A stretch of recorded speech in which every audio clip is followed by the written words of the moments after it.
नमस्कार, news one India देख रहे हैं आप। आपके साथ मैं हूं ऋतु। बुलेटिन की शुरुआत करेंगे बड़ी खबर के साथ। मुख्यमंत्री योगी आदित्यनाथ का आज कार्यक्रम है। थोड़ी देर में सांसद खेल स्पर्धा के प्रतिभागियों को संबोधित करते हुए दिखाई देंगे। बड़ी खबर आप तक पहुंचा रहे हैं।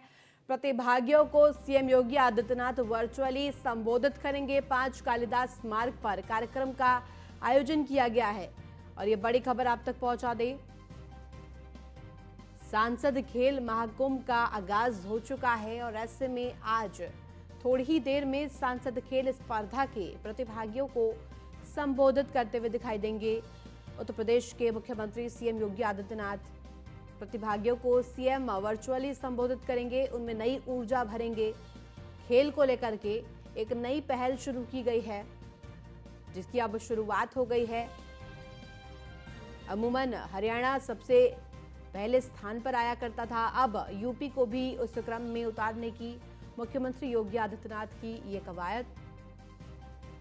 और कार्यक्रम की अगर हम बात करें तो 5 कालिदास मार्ग पर कार्यक्रम का आयोजन किया गया है। इस वक्त की बड़ी खबर आपको बता रहे हैं। खेल महाकुंभ, सांसद खेल महाकुंभ का आयोजन किया जा रहा है और ऐसे में योगी आदित्यनाथ आज कार्यक्रम में संबोधन देंगे। थोड़ी देर में सांसद खेल स्पर्धा के प्रतिभागियों को संबोधित करते हुए दिखाई देंगे।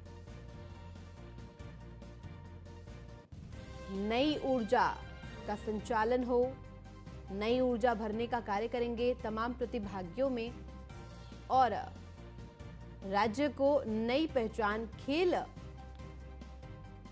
में दिलाने के लिए ये कवायद की गई है। हर एक पहलू पर किस तरह से पुख्ता तौर पर राज्य को आगे विकास की ओर बढ़ाना है, जिसमें खेल कूद एक महत्वपूर्ण हिस्सा है, उस पर अब सीएम योगी आदित्यनाथ की कवायद। 5 कालिदास मार्ग पर कार्यक्रम का आयोजन किया गया है जिसमें खुद सीएम योगी आदित्यनाथ शिरकत करेंगे, वर्चुअली संबोधित करते हुए दिखाई देंगे। और देख जानकारी के साथ हमारे संवाददाता अश्विनी द्विवेदी जुड़ गए। अश्विनी, जिस तरह से आज ये कार्यक्रम है, सीएम योगी आदित्यनाथ सांसद खेल स्पर्धा के प्रतिभागियों को संबोधित ही थोड़ी देर में संबोधित करेंगे, क्या कुछ जानकारी है आपके पास? बिल्कुल बता दें आपको कि जो उत्तर प्रदेश समेत देश के तमाम सांसद जो इस समय हैं वो सांसद खेल प्रतियोगिता है उसका महाकुंभ का आयोजन कर रहे हैं। कल इसका शुभारंभ, दूसरे चरण का जो चरण था उसका शुभारंभ कल मुख्यमंत्री ने बस्ती से किया था। साथ ही साथ प्रधानमंत्री ने भी इस कार्यक्रम में शिरकत की थी वर्चुअल रूप से और संबोधित किया था। निश्चित तौर पर अगर बात करें तो उत्तर प्रदेश में कहीं ना कहीं खेल को लेकर के तमाम आशाएं हैं जिसको लेकर के मुख्यमंत्री लगातार सजग हैं। कल इसका शुभारंभ बस्ती से हुआ था जिसमें मुख्यमंत्री पहुंचे थे। उन्होंने तमाम जो खिलाड़ी है उनका हौसला अफजाई भी किया था। साथ ही साथ इसका पहला चरण जो है पिछले साल 10 दिसंबर से 16 दिसंबर के बीच हुआ था। वहीं दूसरा चरण यानी कि कल से लेकर के 18 जनवरी से लेकर के 28 जनवरी तक होगा। कल प्रधानमंत्री ने संबोधन में कहा था कि देश में कहीं ना कहीं जो खेलों की उपेक्षाएं की गई, खिलाड़ियों की उपेक्षाएं की गई, जिसके चलते तमाम ऐसे खिलाड़ी हमारे सामने नहीं आ सके जिनके पास बहुत प्रतिभा थी, लेकिन अब ऐसा नहीं होगा। साथ ही साथ मुख्यमंत्री ने भी कहा कि पहले जो खेल होते थे वो कहीं ना कहीं एक टाइम पास करने के लिए होते थे, लेकिन अब उनको मेन स्ट्रीम में लाया जा रहा है और कहीं ना कहीं जो खिलाड़ी हैं उनका हौसलावर्धन उत्तर प्रदेश सरकार कर रही है। अक्सर देखा जाता था कि तमाम जो खेल होते थे, चाहे रेसलिंग होती हो चाहे फाइटिंग होती हो, जो हरियाणा है पूरे देश पर हावी रहता था, लेकिन अब धीरे धीरे इन चीजों से निकल के उत्तर प्रदेश भी आगे बढ़ रहा है और उत्तर प्रदेश के तमाम चाहे पहलवान हो, तमाम रेसलर है जो आगे आ रहे हैं कहीं ना कहीं। तो मुख्यमंत्री भी लगातार कह रहे हैं कि हर जिले में अपना खुद का मिनी स्टेडियम होगा जिसमें जो खिलाड़ी हैं वो अपनी तैयारी कर सकेंगे, जिससे उत्तर प्रदेश का भी नाम देश स्तर पर, राष्ट्रीय स्तर पर, अंतर्राष्ट्रीय स्तर पर रोशन होगी। अश्विनी, क्योंकि हर एक तबके को साधने का प्रयास करते हैं सीएम योगी आदित्यनाथ और ऐसे में खेल कूद भी एक महत्वपूर्ण हिस्सा है। हरियाणा के बाद बात करें तो हरियाणा इस वक्त खेल कूद में सबसे अव्वल नंबर पर माना जाता है और ऐसे में अब सीएम योगी आदित्यनाथ का ये प्रयास कि अब यूपी को भी उसी तर्ज पर आगे बढ़ाया जाए। बिल्कुल कहीं न कहीं खेल और खिलाड़ी दोनों की उपेक्षा उत्तर प्रदेश सरकारों ने की थी, पिछली सरकारों ने, जिसके चलते उत्तर प्रदेश के अंदर जो प्रतिभा थी, वो कहीं न कहीं दबी रह गई। लेकिन 2017 में जब बतौर मुख्यमंत्री योगी आदित्यनाथ ने अपना कार्यभार संभाला, उसके बाद से लगातार उन्होंने खिलाड़ियों को लेकर के चिंतन और मनन किया। अभी हाल ही में देखा गया था तमाम अंतर्राष्ट्रीय स्पर्धाएं हुई, उनको लेकर के बाकायदा मुख्यमंत्री ने खिलाड़ियों को सम्मानित भी किया था, जो जीत कर आए थे, जो मेडल जीत के आए थे। तो निश्चित तौर पर कहीं न कहीं उत्तर प्रदेश सरकार चाहती है कि उत्तर प्रदेश से तमाम बड़े जो खिलाड़ी हैं वो निकले, जो राष्ट्रीय स्तर पर अपना नाम करें, साथ ही साथ अंतर्राष्ट्रीय स्तर पर नाम करें। साथ ही साथ जो हरियाणा का दबदबा था एक तरफा, उसको भी कहीं न कहीं उत्तर प्रदेश चुनौती दे रहा है। और आने वाले समय में उत्तर प्रदेश कहीं न कहीं जिस तरीके से इन्वेस्ट में आगे हो रहा, कानून व्यवस्था को लेकर आगे बढ़ रहा है, वैसे ही खेल कूद के मामले में भी आगे बढ़ेगा जी। अश्विनी, क्योंकि आज कार्यक्रम का भी आयोजन किया गया है, सुरक्षा के क्या कुछ इंतजाम है वहां पर और किस तरह का आयोजन है? बिल्कुल जो मुख्यमंत्री हैं वो वर्चुअली रूप से जो है खिलाड़ियों को संबोधित करेंगे। तो ऐसे में जो 5KD है उसके अंदर ही कार्यक्रम होना है। वहां पर ना तो मीडिया अलाउड है, ना ही तमाम अन्य लोग अलाउड हैं। वर्चुअली रूप से जो है मुख्यमंत्री संबोधित करेंगे। तो ऐसे में सुरक्षा का जो अगर बात करें तो हमेशा ही मुख्यमंत्री आवास के आसपास कड़ी सुरक्षा रहती है। जब से मुख्यमंत्री योगी आदित्यनाथ बतौर मुख्यमंत्री उत्तर प्रदेश बने, तब से सुरक्षा के कड़े और इंतजाम किए, क्योंकि कहीं ना कहीं मुख्यमंत्री को लगातार तमाम आतंकी संगठन है उनके निशाने पर रहते हैं। वो तमाम बार बयान भी दे चुके हैं मुख्यमंत्री को लेकर। तो ऐसे में उनकी सुरक्षा हमेशा चाक चौबंद रहती है, चाहे वो 5KD में हो, या फिर वो लोकभवन जाते हो, या फिर किसी बाहरी कार्यक्रम में जाते हो। हर जगह जो एक बड़ी टुकड़ी होती है एक सैनिकों की, हमारे सैनिकों की, अपने पुलिस की, वो लगी रहती है हमेशा, जिससे कोई भी बाहरी व्यक्ति जो है, जो जिसके पास जाने लायक नहीं है मुख्यमंत्री आवास में, वो ना जा पाएंगे। ठीक है, बहुत शुक्रिया तमाम जानकारी के लिए अश्विनी। वही पीएम मोदी आज कर्नाटक और महाराष्ट्र के दौरे पर रहेंगे। इस दौरान पीएम मोदी दोनों राज्यों में करीब 39,600 करोड़ की अलग अलग परियोजनाओं का उद्घाटन करेंगे। 49,600 करोड़ की अलग अलग परियोजनाओं का उद्घाटन प्रधानमंत्री नरेंद्र मोदी के हाथों कर्नाटक के उत्तरी जिलों में यादगिरी और कलबुर्गी में 10,800 करोड़ से अधिक की परियोजनाओं का शिलान्यास और उद्घाटन करेंगे। बता दें कि इस महीने पीएम मोदी की कर्नाटक की ये दूसरी यात्रा होगी। वहीं पीएम मोदी मुंबई दौरे के दौरान बुनियादी ढांचे के विकास, शहरी यात्रा को सुगम बनाने और स्वास्थ्य सेवा को मजबूत करने के उद्देश्य से 38,000 करोड़ रुपए से अधिक की परियोजनाओं का उद्घाटन और शिलान्यास करेंगे। प्रधानमंत्री नरेंद्र मोदी राष्ट्र को करीब 12,600 करोड़ रुपए की लागत वाली मुंबई मेट्रो रेल लाइन समर्पित करेंगे। वहीं कर्नाटक में करीब 12,000 रुपए 12 बजे कर्नाटक के यादगिर जिले में कोडेकल में सिंचाई, पेयजल और राष्ट्रीय राजमार्ग विकास परियोजना से संबंधित विभिन्न विकास परियोजनाओं की आधारशिला भी रखेंगे। उद्घाटन के साथ साथ इसके बाद प्रधानमंत्री करीब 2:15 बजे कलबुर्गी जिले के मालखेड़ पहुंचेंगे, जहां वह हाल में घोषित राजस्व गांवों के पात्र लाभधारियों को मालिकाना हक वितरित करेंगे और एक राष्ट्रीय राजमार्ग परियोजनाओं की आधारशिला भी रखेंगे।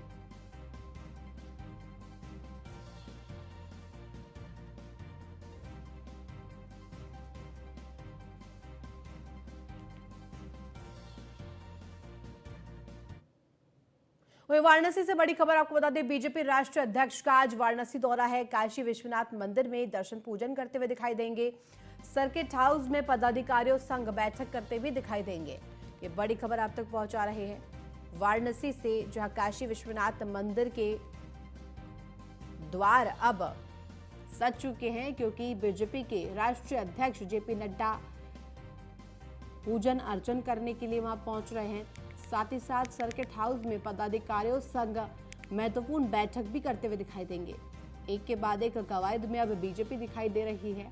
आगामी चुनाव को साधने का प्रयास और खासतौर पर विपक्षी जो एकजुटता है उससे अकेले ही किस तरह से जीता जाए, सफल हुआ जाए, उस पर रणनीति बनाने की तैयारी, अब हर एक पहलू पर मजबूती दिलाने की तैयारी की जा रही है। किस तरह से पार्टी को अधिक जानकारी के साथ हमारे संवाददाता संतोष ओझा जुड़ गए। संतोष, बीजेपी राष्ट्रीय अध्यक्ष वाराणसी दौरे पर आज पहुंच रहे हैं और खासतौर पर यह अहम इसलिए भी हो जाता है क्योंकि सर्किट हाउस में पदाधिकारियों संग अहम बैठक करते हुए दिखाई देंगे। क्या कुछ होगा इस दौरान, कौन कौन मौजूद रहेगा? देखिए, निश्चित तौर पर यह कहा जा सकता है कि चुनावी बिगुल बीजेपी द्वारा फूंक दिया गया है और इसी के ये कवायद के तहत राष्ट्रीय अध्यक्ष का ये आगमन है। 1 साल के स्टेज मिलने के बाद ये पहली बार बनारस में आएंगे। 2 दिवसीय दौरा है ये और आज लगभग 4 बजे के आसपास ये बनारस पहुंचेंगे। बनारस पहुंचने के बाद सर्किट हाउस में ये यहाँ के पदाधिकारियों के द्वारा एक गुफ्तगू करेंगे, एक बैठक करेंगे और बैठक में रणनीति जो तय की जाएगी वो चुनावी होंगी या ये कहा जा सकता है चुनाव की तैयारियों से जुड़ी हुई होगी। दूसरी ओर देखा जाए तो कल सुबह 10 बजे के आसपास ये काशी विश्वनाथ मंदिर, काल भैरव और 1-2 प्रमुख मंदिरों में दर्शन पूजन करेंगे और दर्शन पूजन करने के बाद हेलीकॉप्टर से ये गाजीपुर के लिए रवाना हो जाएंगे। गाजीपुर के कार्यक्रमों की बात यदि करें तो गाजीपुर के कार्यक्रम में सबसे बड़ा पहुंचने के बाद वो पोहारी बाबा आश्रम जाएंगे, पूजन दर्शन करेंगे। पूजन दर्शन करने के बाद ये बूथ समिति की एक बैठक को ऑर्गेनाइज किया गया है, उसमें ये संबोधित करेंगे। इसके बाद एक होटल में पूर्व सैनिकों का सम्मान और उनके साथ संवाद करेंगे। वापस लगभग 4 बजे के आसपास ये बनारस पहुंचेंगे और हेलीकॉप्टर से ये वापस दिल्ली की ओर रवाना हो जाएंगे। जी संतोष, क्योंकि बीते दिनों कार्यकारिणी की बैठक में ये भी बात सामने आई थी क्योंकि उनके कार्यकाल को बढ़ा दिया गया है जेपी नड्डा के, और ऐसे में विश्वास जताया गया है क्योंकि बीते सालों 2014, 2019 तमाम जो चुनावों में उन्होंने जीत दिलाई है पार्टी को, और ऐसे में 1 साल और उनका कार्यकाल बढ़ा दिया गया है। तो ऐसे में अब जो ये पदाधिकारियों के साथ बैठक होगी, साम दाम दंडभेद सब लगाने को बीजेपी तैयार है क्योंकि विपक्षी एकजुटता को अगर साधना है तो ये प्रयास किया जा रहा है। देखिए, पुराने कार्यकाल के बेस पे ही नड्डा को एक नया दायित्व दिया गया या ये कहा जाए कि दायित्व में वृद्धि की गई है। समझा जा सकता है कि जिस ढंग से एकजुटता विपक्षी दल कर रहे हैं और लगातार वो बीजेपी को घेरने की रणनीति बना रहे हैं, इन चीजों को देखते हुए बीजेपी भी अपनी कमर पूरी तरीके से कसती हुई नजर आ रही है। चाहे वो राष्ट्रीय कार्यकारिणी की बैठक हो या फिर अलग अलग नेताओं द्वारा, अलग अलग पदाधिकारियों द्वारा या ऐसे कह लें कि तेज तर्रार नेताओं द्वारा अलग अलग रणनीति तय किया जाना। ये अलग है कि बीजेपी के गाइडलाइन के द्वारा या ये कहा जा सकता है कि केंद्रीय नेतृत्व के गाइडलाइन के द्वारा कदम बढ़ाई जा रही है, लेकिन अलग अलग ढंग से अलग अलग प्रयास किया जा रहा है और ये पूरा प्रयास है, ये कहा जा सकता है कि ये 2 दिवसीय दौरा भी इसी से जुड़ा हुआ कहा जा सकता है और इसी से जुड़ा हुआ है। सबसे जो बड़ी खास और बात देखी जाएगी वो ये देखा जाएगा कि दर्शन पूजन के साथ ही साथ वो कार्यकर्ताओं से, पदाधिकारियों से न केवल मिलेंगे बल्कि उनसे जो मंशा है केंद्रीय नेतृत्व का, उस मंशा को भी अवगत कराएंगे और साथ ही साथ ये मंत्र देंगे कि निश्चित तौर पे कमर कसने की वक्त आ गई है और कमर कस के एक बार फिर से अपने को साबित करना है, पार्टी को आगे लेके आना है, पार्टी को और ज्यादा सीट दिलानी है। बार बार बीजेपी इस बात को स्वीकारती भी है कि बूथ स्तर के जो कार्यकर्ता होते हैं वही जीत की वजह बनती है और यही कारण है कि एक बार फिर से खुद राष्ट्रीय अध्यक्ष इन मुद्दों को लेकर सामने आएंगे और सामने ही नहीं आएंगे, इस रणनीति को धार भी देंगे। जी ठीक है, आप बने रहिए, आगे भी आपसे जानकारी लेंगे। संतोष, वाराणसी से बड़ी खबर आपको बता दें, मकान का बारजा गिरने से 2 की मौत हो गई है। आपको बता दें कि निर्माणाधीन मकान का बारजा गिरने से 2 मिस्त्रियों की मौत हो गई है। मुख्यमंत्री योगी आदित्यनाथ ने हादसे का संज्ञान लिया है और साथ ही हादसे का संज्ञान लेते हुए मृतक के परिजनों को 2-2 लाख रुपए की मुआवजे का ऐलान किया है। सीएम योगी आदित्यनाथ ने मृतकों के परिजनों को 2-2 लाख की आर्थिक सहायता का निर्देश दिया है। बता दें कि लालपुर पांडेपुर थाना क्षेत्र के पंचकोशी मार्ग पर यह बड़ा हादसा हुआ। मकान की 4थी मंजिल पर काम करते समय ये बड़ा हादसा हो गया। वाराणसी से इस वक्त की बड़ी खबर, चीख पुकार अब सुन सकते हैं और अब तो सूची हमारे पास, प्रशासन के पास अब है। ये लगभग 4, साढ़े 4 बजे आज शाम को एक वर्क साइट पर जो 2 मजदूर हैं उनकी मृत्यु हुई थी, पर और जांच थाने की तरफ से हो रहा है। जब उनका जांच रिपोर्ट आएगा तब पता चलेगा कि एग्जैक्टली क्या हुआ था। अब दोनों परिवारों से माननीय जिलाधिकारी महोदय द्वारा आश्वासन किया कि सरकार का पूरा सहायता मिलेंगे और इसके लिए तहसील से जो भी चाहिए वो अभी हम कर रहे हैं। साथों साथ रात में पोस्टमार्टम का भी प्रक्रिया शुरू किए हैं। तो सूची हमारे और ज्यादा जानकारी के साथ हमारे संवाददाता संतोष ओझा जुड़ गए। संतोष, वाराणसी से ये बड़ी खबर सामने आई है, मकान का बारजा गिरने से 2 मिस्त्रियों की मौत हो गई है। क्या कुछ अधिक जानकारी आपके पास इस मामले पर? देखिए, निश्चित तौर पे ये एक दुखद मामला है। ये हादसा कल शाम 4 बजे की है। ये आंगन के बारजे को ये मिस्त्री जोड़ रहे थे। 4 तल्ले की मकान है और सबसे ऊपर, या ये कहा जा सकता है कि 40 फीट ऊपर ये बारजे का दीवार जोड़ रहे थे और अचानक से ये दीवार गिरी और गिरने के साथ ही साथ दोनों मिस्त्री जो चुनाई का काम कर रहे थे वो बरामदे में आंगन में गिरे, वो बरामदे को तोड़ते हुए। सबसे जो आश्चर्यजनक पहलू है ये कि अड़ोस पड़ोस के साथ इस पूरे मामले का किसी को भनक नहीं हुआ और चूंकि ये आंगन में गिरने से उनकी मौत हुई थी 2 मिस्त्रियों की, तो स्वाभाविक सी बात है कि बात को पूरी तरीके से दबाने का प्रयास किया गया। खैर, रात ये रही कि आनंद फानंद में लोगों ने सूचना दी पुलिस को देर में और पुलिस पूरे मामले को संज्ञान में लिया। राहत की बात यह है कि परिजनों के लिए, मृतक के परिजनों के लिए 2-2 लाख रुपए का मुख्यमंत्री ने राहत की घोषणा की है। सबसे जो बड़ी बात सामने आने वाली है वो ये आनी है कि पोस्टमार्टम का कार्य रात में संपन्न हो गया है।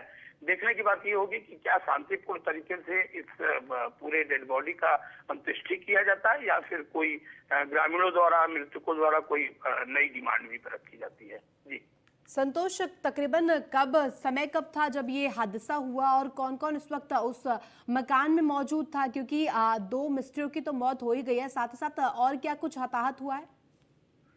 देखिए, ये मामले की पूरी बात यदि करें तो ये देर शाम का मामला है। लगभग 4-साढ़े 4 बजे की घटनाक्रम है। हालांकि इस खबर को फ्लैश होने में देर रात इस बात का खुलासा हो पाया। मिस्त्री के साथ लगभग 7 लेबर थे।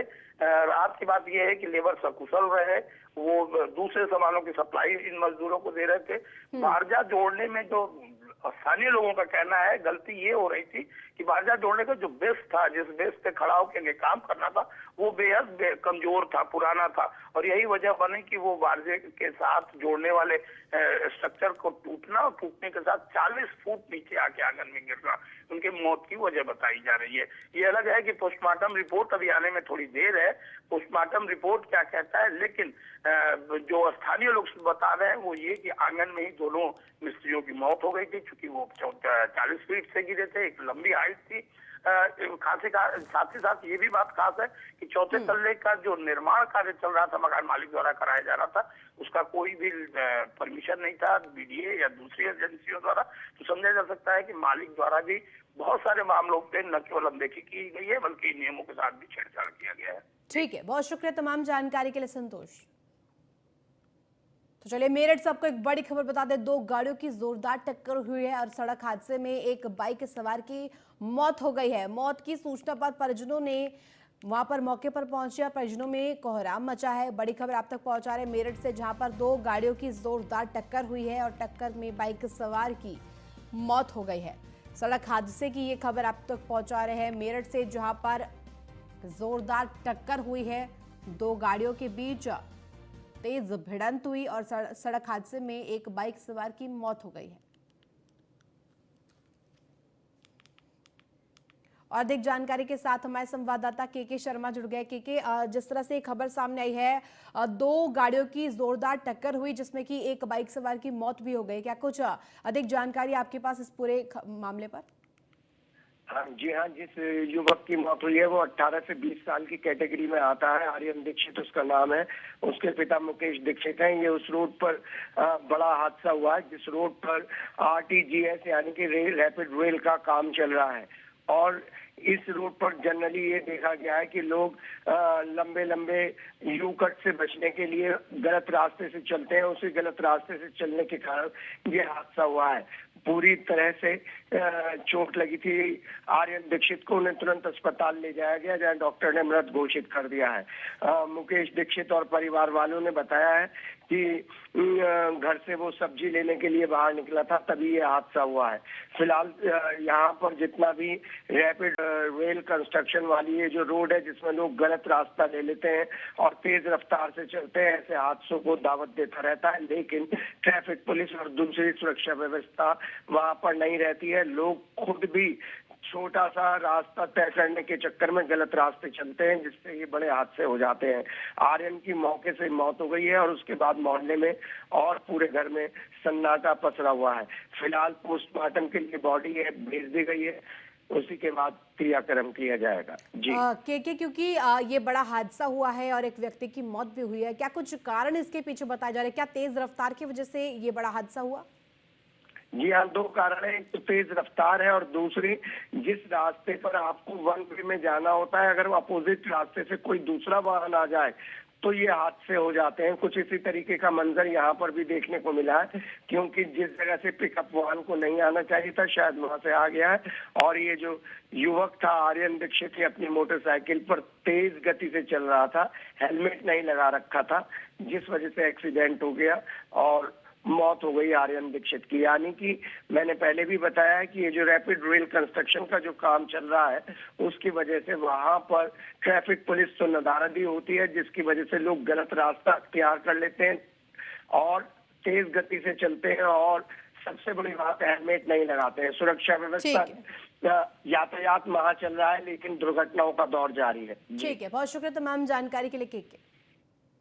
वहीं बागपत से आपको एक बड़ी खबर बता दें, तेज रफ्तार अनियंत्रित कार पलटने से हादसा हुआ है। हाईवे किनारे गहरे गड्ढे में अनियंत्रित कार गिरी, जिसमें कि सड़क हादसे में 2 युवक की दर्दनाक मौत हुई है। दिल्ली यमुनोत्री NH 709 हाईवे पर यह दर्दनाक हादसा हुआ। बड़ी खबर आप तक पहुंचा रहे हैं के बाद एक सड़क हादसों की खबर, जहां पर 2 युवक की दर्दनाक मौत हुई है। इस हादसे में बागपत से आपको बड़ी खबर बता रहे हैं, दिल्ली यमुनोत्री NH 709 पर यह दर्दनाक हादसा हुआ।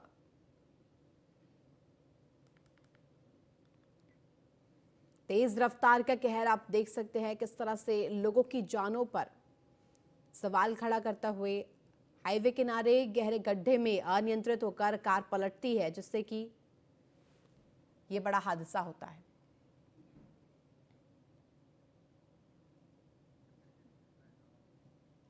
तो फिलहाल इस बुलेटिन में बस इतना ही। आप देखते रहिए न्यूज़ 1 इंडिया।